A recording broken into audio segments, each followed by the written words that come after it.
You've tuned in to the 49ers Rush podcast, and here is your host, John Chapman.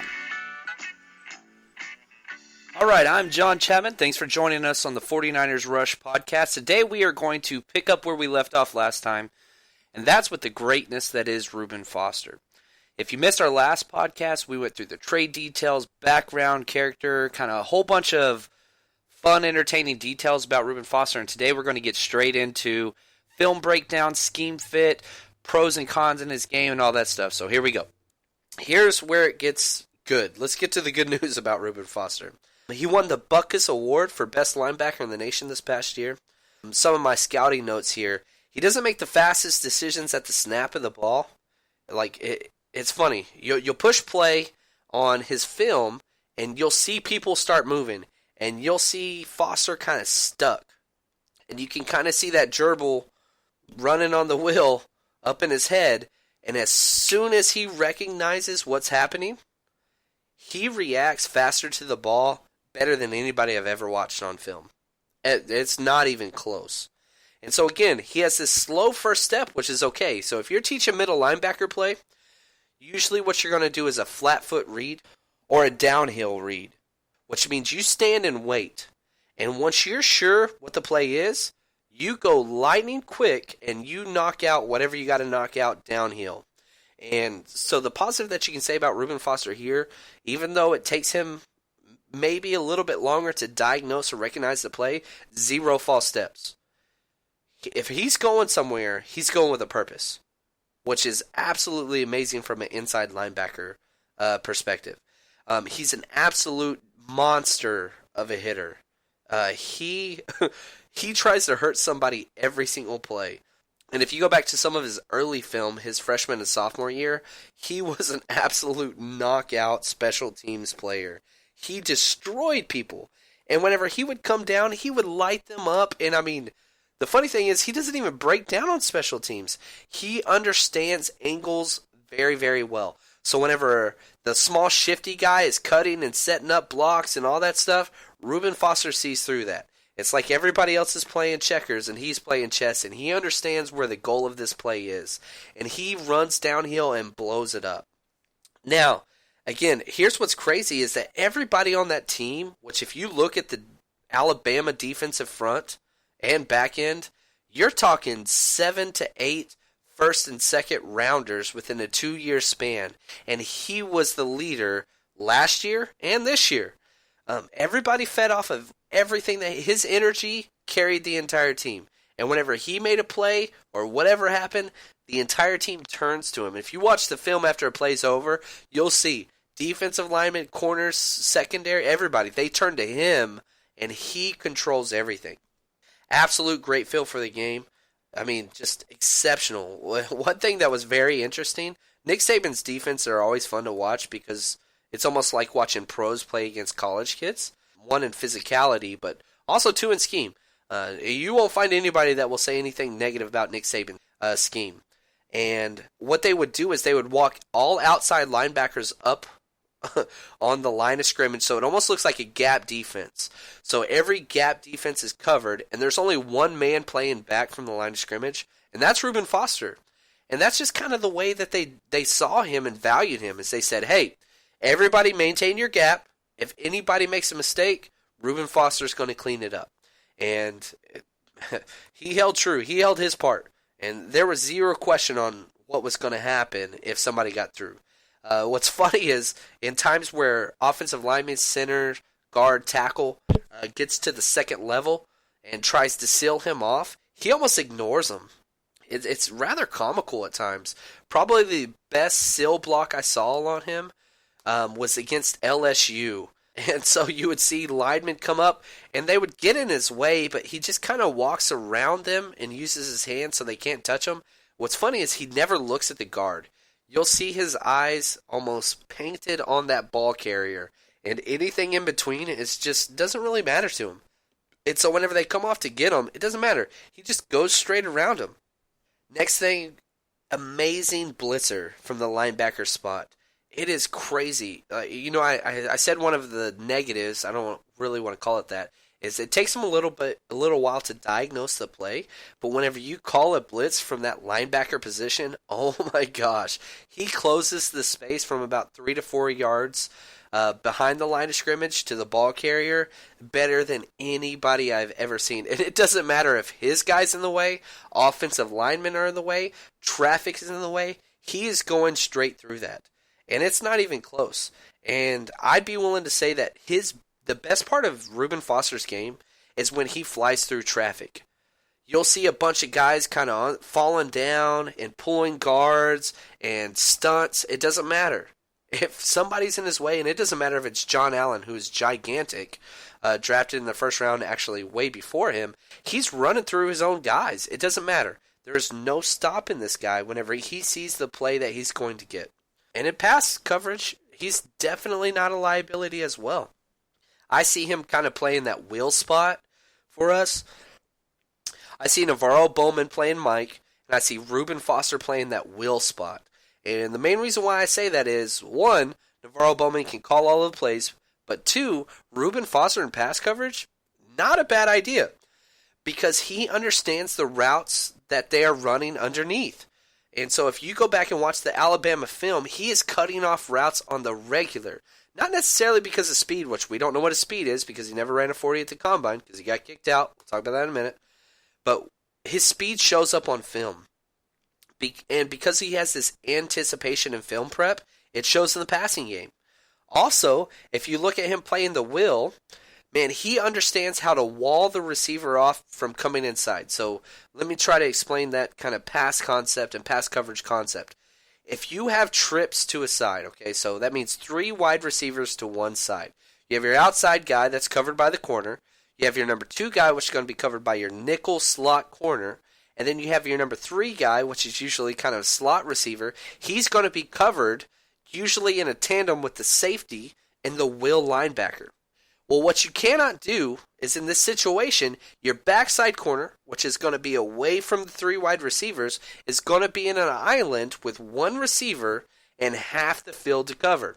Now, they might send a running back out there or whatever. But regardless, the idea is this. If you've got one-on-one with the receiver and a cornerback on the backside, he has a lot of ground to cover. And so he has to focus all of his attention on that number 1 receiver. And usually what NFL teams will do is they'll send A.J. Green out by himself on that backside corner, and they'll send all the other trash to the trip side. And they're going to say, you know what? There is no way you have a corner that can cover A.J. Green, and I don't think there is a corner like that in the NFL. But the biggest problem with that is, let's say your corner does his job and actually blankets A.J. Green. If another one of those receivers from the trip side finds his way across to that backside, you've got a world of issues. And one of the things that Reuban Foster does better than anybody is he basically creates a wall, which means let's say that number 3 wide receiver on the trip side tries to run a drag route across the defense over into that vacated area where it's that one-on-one A.J. Green versus your number 1 corner. There's so much space. Reuban Foster does not allow this. And what you do is you create a wall. If you hit the receiver, that's obviously going to be a penalty. But if you open up your hips and basically create a wall and say the receiver has to run through you to get to that vacated spot, that's never a penalty. And if you go back, you see game and game and game again of him understanding this concept and stopping that from happening. And he'll allow that receiver. It's almost like running a basketball pick. If you're going to go over there, you got to go through me. And he stops that great. Now, the other big thing in the trips coverage, and again, why I love Reuban Foster at will, is if that number 3 wide receiver to the trip side runs a vertical straight up the field, basically straight up the hash. Well, that's the assignment of the will linebacker to run with that guy vertical. And so you're talking a Julian Edelman type guy running a seam route. Well, you cannot find a piece of film where Reuban Foster gets burnt by that number 3 wide receiver. And so you got to keep in mind, this guy has already played in our scheme. Reuban Foster has already dominated the hardest part of our entire scheme in pass coverage. And so he is plug and play ready. Obviously, you can see I'm pretty excited about this guy. It's going to be absolutely great to see what he's going to do. Now, my NFL comparisons with him, I called him Deion Jones meets Mike Tyson. It's not enough to say he can do everything Deion Jones can do, which he can do everything he can do, but he can knock you out. He is an absolute madman. Now, let's look at some of the 49ers stats from last year. The 49ers were last in the NFL for rushing attempts, rushing yards allowed, rushing first downs, and rushing touchdowns. We are last place in all of those. Now, let's take it a step further. The 49ers rush defense in 2016, we gave up an average. This is makes me so sick to my stomach. We gave up an average of 165.9 yards per game rushing. Okay, now, if you don't know what that means, that's okay. Let me just put this in perspective. We gave up 165.9. The next worst, 31st worst in the NFL was Miami Dolphins, and they gave up 142 yards per game. So we gave up 23, basically 24 yards per game more than the second to last place. Now, historically, if we look at this is the most yards rushing allowed per game all the way since 2010 in the Chicago Bears. So you're talking 7 years, we are the worst rush defense in the NFL. Now, if everything pans out with Reuban Foster, that shit ain't happening again. I'm telling you right now. Now, the critiques, let's look at the negative concerns with Reuban Foster. And we're going to go through this kind of quick. I know we're going kind of long here, but if you can't tell already, I'm very passionate about this guy. Number one, the biggest critique and negative criticism of Reuban Foster is his shoulder injury. He has a torn rotator cuff in his right shoulder, and this is a big reason why he couldn't work out at the combine. He had surgery in early February. Now, let's throw everything out. Let's say you have surgery in early February, and that's typically a 4-month recovery, which would put him ready for minicamp, no issues whatsoever. Now, the problem is, there's a lot of NFL teams that knocked him on their medical checks and said, I think he's going to need another medical surgery. Now, the 49er team doctor, Jeff Ferguson, they asked him, right after they made the trade, John Lynch said, hey, are you sure you're okay with Reuban Foster's shoulder? And the team, again, this is Jeff Ferguson, our main team doctor, says, what shoulder? He's good, coach. And so I want to be on the side of the 49ers and trust them that they did their due diligence and that he is going to be okay. We'll just have to see on that.